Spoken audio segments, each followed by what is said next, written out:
You know, one of the things about the meeting and the conference business is it's all very well doing the business in the exhibition hall and, signing the deals and all that sort of stuff. But the reality of it all is if you don't get great hotels and great restaurants and great food, then the whole thing falls apart.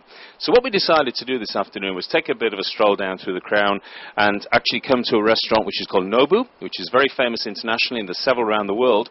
But the biggest shock was finding Scott here, and Scott Hallsworth, right? He's an Aussie, and he's he's the head chef here at Nobu, which is a Japanese restaurant. So, Scott, tell us a bit about how you got here and how did you end up running a Japanese restaurant?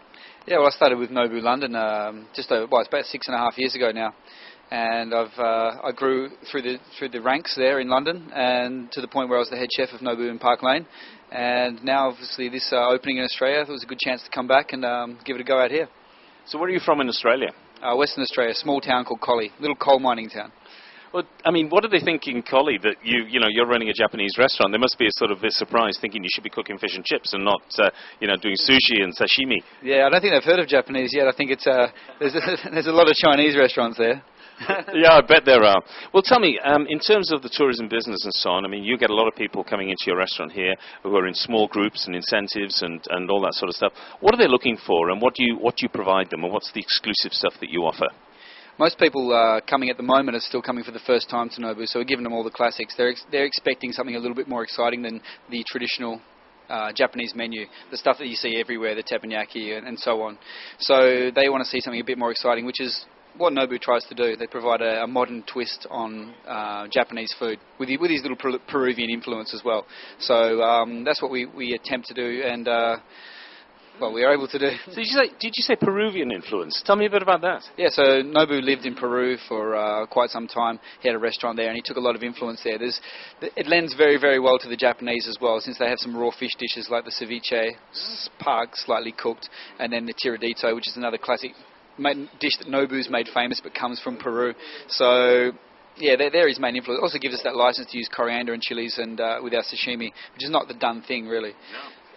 What's your favourite, and what's your signature dish here in the restaurant? And do you get any freedom in terms of putting your spin on things?